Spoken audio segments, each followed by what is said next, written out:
নমস্কার, আমি জয়স্মিতা। আমি নচিকেতা যে যমরাজের কাছ থেকে 3টি বরদান পেয়েছিল, তার 2টো বরদান আপনাদের সাথে আমি ডিসকাস করেছি পূর্বে। তো আজকে এই ভিডিওতে 3টি বরদানেরই আমরা ডিসকাস করব। আজকে কী কী বরদান চেয়েছিল নচিকেতা যমরাজের কাছ থেকে, এবং এবং কি কি বরদান যমরাজ খুশি হয়ে নচিকেতাকে দিয়েছিলেন, সবই আজকে ডিসকাস করব। এবং এটা একটা মাইথোলজিক্যাল স্টোরি।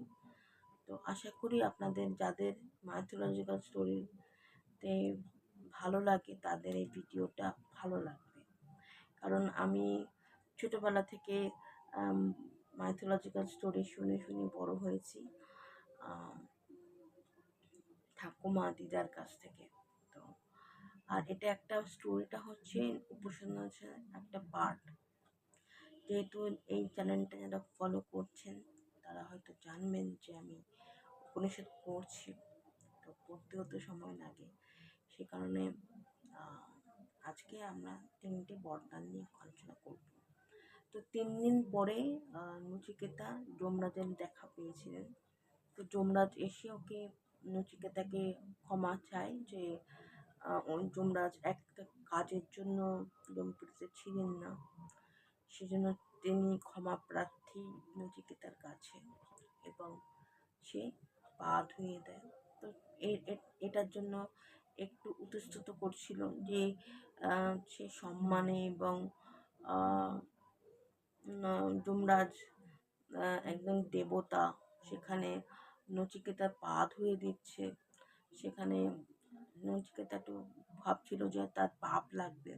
তখন যমরাজ বলল, পাপের চিন্তা করো না, তোমার জন্ম হয়েছে ব্রাহ্মণ কুলে, সেই জন্য তোমার কোনো পাপ লাগবে না। এই কথাটা যে তোমার ব্রাহ্মণ কুলে জন্ম হয়েছে, এটা খুব নচিকেতাকে একটু সারপ্রাইজ করেছিল, যে শুধু ব্রাহ্মণ কুলে জন্ম নিয়েছে বলেই আমার কোনো পাপ লাগবে না। তখন বলল যে না, তোমার কোনো পাপ লাগবে না, কারণ ব্রাহ্মণ কুল খুব স্ট্রং, এবং খুব পুণ্য হলে পরে ব্রাহ্মণ কুলে জন্ম হয়। কারণ ব্রাহ্মণরা সারাটা জীবন উৎসর্গ করে ভগবানের নামে, কারণ আগেকার দিনে পুরো ব্রাহ্মণরা পুজো আর্চাতে পুরোটা জীবন সমর্পণ করত, এবং ব্রাহ্মণদের অনেক পাওয়ার ছিল। তো যত দিন গেছে পরিবর্তন হয়েছে যুগে, এখন ব্রাহ্মণ বলো আর যারা ব্রাহ্মণ নয় সবই সেম এখন। তো আগেকার দিনের ব্যাপারটা অন্য ছিল, আর এখনকার দিনের ব্যাপারটা অন্য। যাই হোক, তো প্রথম বরে নচিকেতা চেয়েছিল হচ্ছে যমালয় থেকে যখন উনি পৃথিবীতে যখন সে ফিরে যাবে, তার বাবা যেন তাকে চিনতে পারে, এবং তার বাবার যেন রাগ শান্তি পায় বাবা, এবং বাবার যেন সব তাকে নিয়ে দুশ্চিন্তা সব যেন ঘুচে যায়, এবং আগের মতোই যেন মানে সম্পর্ক থাকে। এই আশীর্বাদটা যমরাজ তাকে করেছিল, যে তার বাবা রাত্রেবেলা শান্তি করে ঘুমাতে পারবে, এবং তাকে চিনতে পারবে, এবং তার সাথে সম্পর্ক একই থাকবে। এবং যত চিন্তা ছিল তাকে নিয়ে, ছেলেকে নিয়ে, নচিকেতাকে নিয়ে, সব চিন্তা থেকে সে মুক্তি পাবে এবং তার উপরে যত ভাড়া ছিল সব কেটে যাবে। এটা হচ্ছে প্রথম বরদান। এবার হচ্ছে সেকেন্ড বরদান। সেকেন্ড বরদানে চেয়েছিল হচ্ছে সে শুনেছিল তার বাবার কাছ থেকে যে স্বর্গে কোনো মৃত্যু নেই এবং কোনো দুশ্চিন্তা নেই, মানুষ সেখানে ভয় নেই, সেখানে মানুষ বুড়ো হয় না, অভুক্ত থাকে না, সেখানে শান্তিতে থাকা যায়। তো সে সেখানে যেতে চেয়েছে।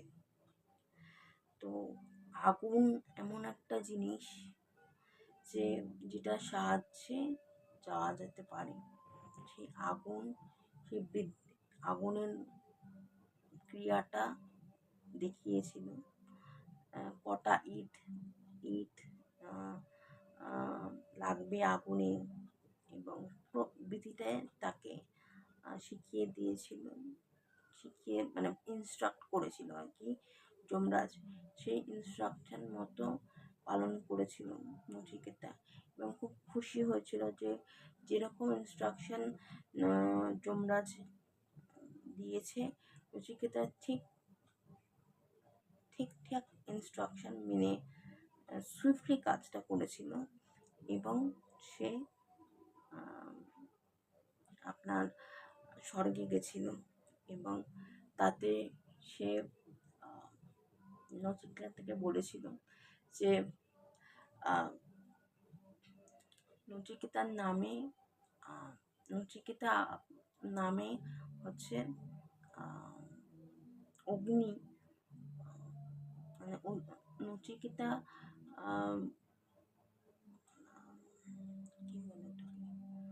যজ্ঞ করলে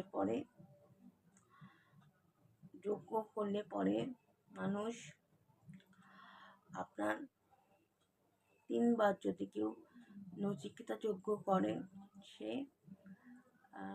সে স্বর্গে এবং বেদ যদি সে বেদ চর্চা করে এবং 3 বার নচিকেতা অগ্নি যজ্ঞ করে তাহলে যে কোনো মানুষ আপনার স্বর্গে তার স্থান হবে এবং সকল এই মৃত্যু এবং লাইফের যে একটা সার্কেল, মানে এই মৃত্যু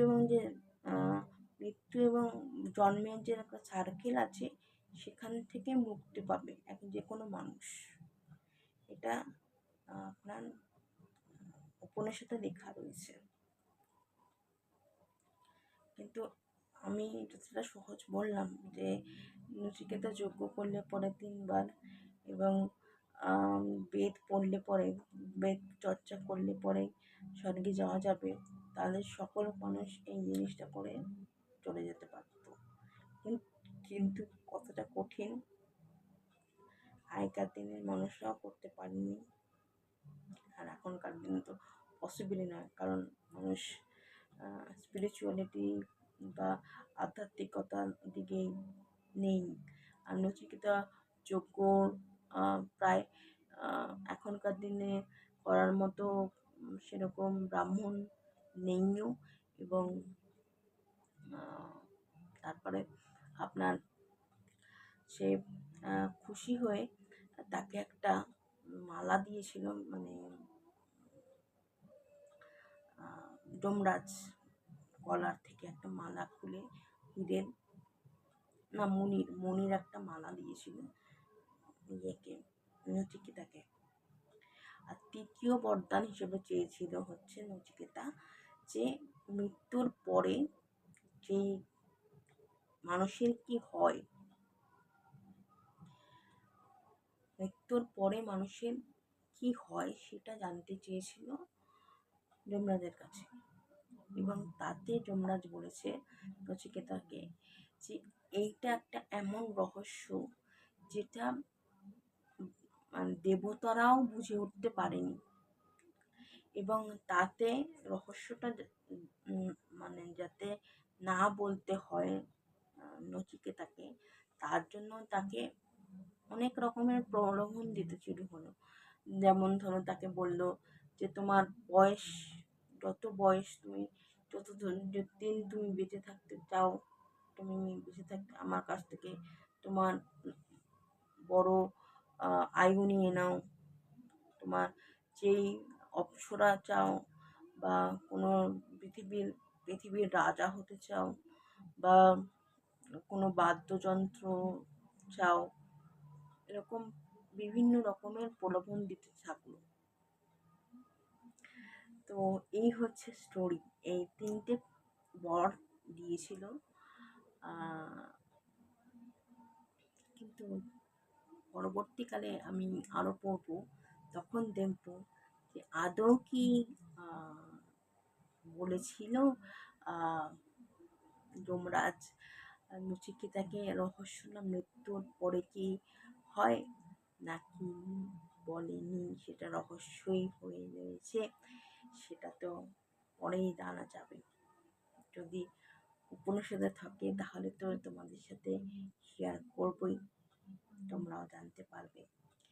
এবং আজকের মতো এখানে ভিডিওটা শেষ করছি। আজকের ভিডিওটা যদি ভালো লাগে তাহলে প্লিজ সাবস্ক্রাইব করবেন, লাইক করবেন ভিডিওটা, এবং পাশে থাকবেন আমাদের চ্যানেলের, জয়স্মিতা কুণ্ড চ্যানেলের।